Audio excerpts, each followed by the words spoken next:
The luxury hotel lobby gleamed with marble and crystal chandeliers.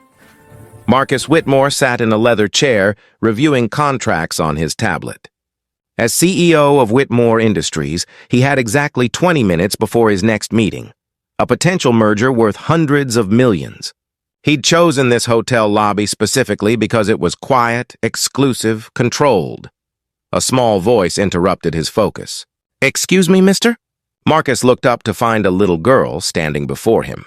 She couldn't have been more than 5 years old, wearing a red velvet dress with a matching bow in her blonde hair. She held an envelope in her small hands.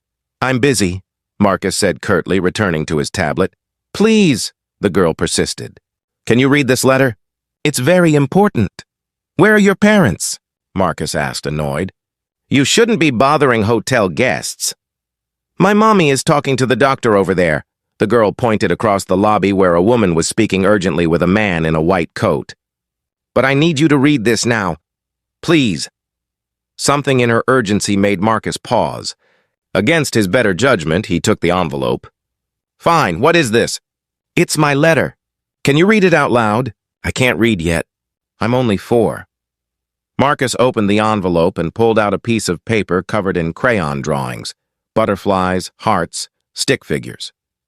At the top, in adult handwriting, were the words, "Emily's final wish list." Marcus felt something cold settle in his stomach. "What is this?" "It's my wishes," Emily explained seriously. "The doctor said I have to make wishes because I'm going to heaven soon. I have cancer in my head and it won't go away." Marcus stared at this child, this impossibly. Small person delivering impossible. News with the matter-of-fact tone children use when they don't fully understand what they're saying. "Read it," Emily urged. "Mommy wrote it for me because I can't write yet." "But I want to hear it." Marcus's hands shook slightly as he began to read. Emily's final wishes. See, butterflies one more time. Eat chocolate. Ice cream for breakfast. Tell mommy it's okay to be sad. 4. Ask a busy man to slow down. Make someone smile. 6. Be brave like Daddy was. Brave! Marcus stopped reading, his throat tight. "Why does it say like Daddy was brave?" "Daddy died when I was 2, Emily said. "He was a soldier. Mommy says he was very brave. I want to be brave like him when I go to heaven." Marcus couldn't speak. This child, this tiny person in a red dress, was dying, and she'd interrupted his day to ask him to read her final wishes. "Can you help me with number 4? Emily asked. "Ask a busy man to slow down." "That's you. You're very busy. I watched you for 10 minutes, and you never looked up from your tablet. Not even once." "I have important work," Marcus said, his voice unsteady. "More important than butterflies?" Emily asked with genuine curiosity. Yes, I'm closing a business deal. Will the business deal make you happy?" Marcus had no answer for that. "Mommy says Daddy used to be busy all the time, too," Emily continued. "Work, work, work. Then he went to the war and he didn't come back. Mommy wishes he'd been less busy before he left. She wishes they'd done more butterfly watching."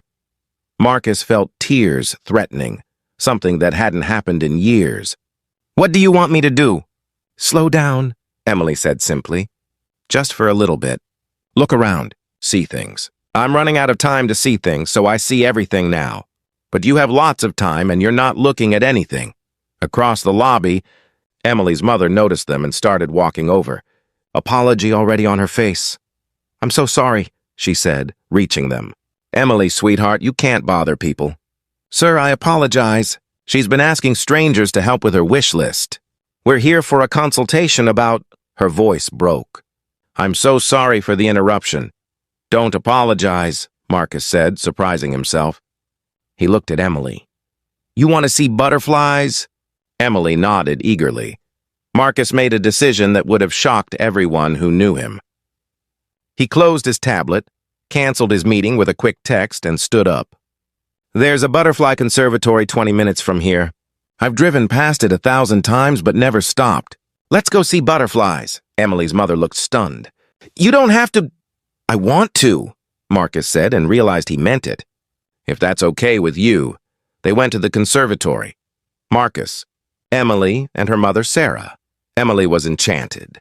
chasing butterflies with the energy of a healthy child, her terminal diagnosis invisible in those moments. Sarah explained that Emily had an inoperable brain tumor. They'd tried everything. Now they were making memories and completing Emily's wish list in whatever time remained. Why did she want to ask a busy man to slow down? Marcus asked. Her father, my husband, was always working, Sarah said quietly. Military career, very driven, always planning the next thing. He deployed when Emily was 18 months old. He died in action when she was 2. After he died, I found his journal. Every entry was about how he was going to slow down when he got back, spend time with family, appreciate moments. He ran out of time before he could do any of it, and Emily knows this. I told her that Daddy's only regret was being too busy, that he wished he'd slowed down. She's been worried about busy people ever since. She thinks they're all going to die before they realize they should have been paying attention. Marcus felt something break open inside him. She's not wrong. They spent 3 hours at the conservatory.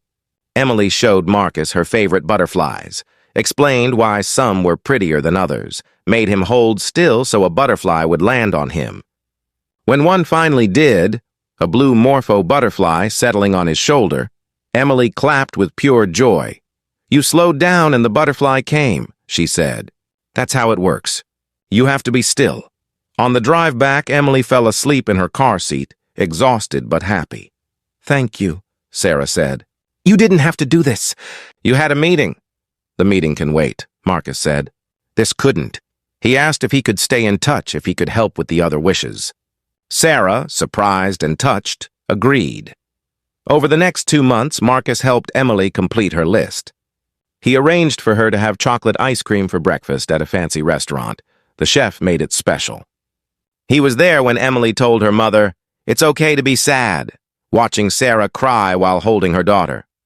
He saw Emily make strangers smile simply by offering them hand-drawn pictures. "Why are you doing this?" Sarah asked one day. "You're a CEO. You must have better things to do." "I don't," Marcus said honestly. "I spent 15 years building a company and ignoring everything else. My ex-wife left because I was never present.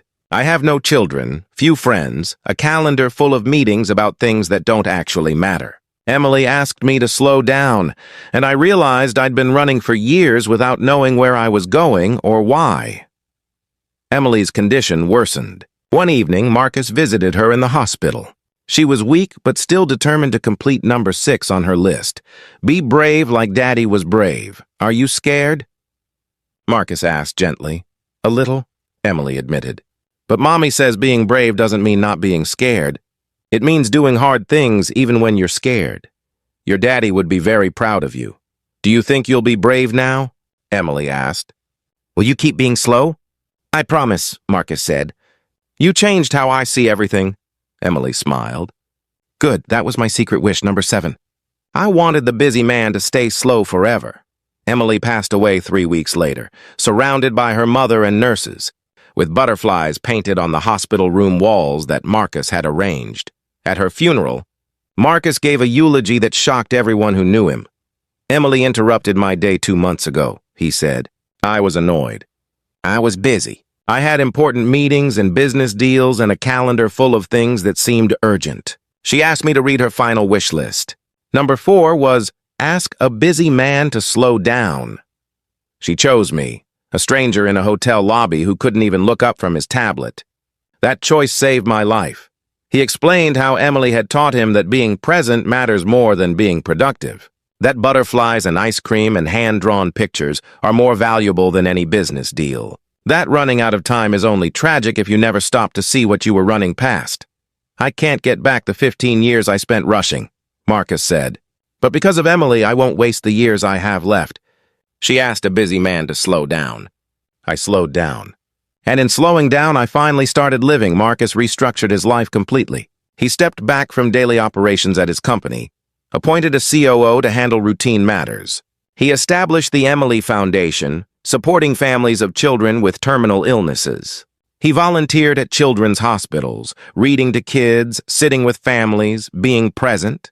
He stayed close to Sarah, helping her through grief, becoming the friend she needed. Eventually, carefully, it became something more. 2 people who'd loved and lost, finding unexpected hope in each other. Emily would be happy, Sarah said one evening 2 years after Emily's death. They were at the Butterfly Conservatory, the place where everything had changed. She asked me to slow down, Marcus said. I didn't know then that slowing down would lead me to you, to this. To actually being alive instead of just being busy. A blue morpho butterfly landed on his shoulder, the same type that had landed on him that first day with Emily. She's saying hello, Sarah said, tears in her eyes, and reminding me to stay slow, Marcus added. Years later, Marcus would tell Emily's story to business leaders, to CEOs drowning in meetings, to anyone who'd listen. He'd show them Emily's letter, now framed in his office, and explain how a 4-year-old's final wish had shattered his carefully constructed life and rebuilt it into something real. She was dying and she worried about me, Marcus would say, a busy stranger who couldn't look up from his tablet. She spent her precious remaining energy teaching me to slow down. That gift, that interruption, was the greatest thing that ever happened to me. It cost me nothing but attention. It gave me everything. Because sometimes terminal diagnoses carry unexpected wisdom. Sometimes children see clearly what adults miss. And sometimes, the most important letter you'll ever read is written in crayon by someone who's running out of time and wants to make sure you don't waste yours. If this story moved you deeply, please share it and subscribe for more tales about what truly matters. Comment about someone who taught you to slow down. Those teachers change how we live.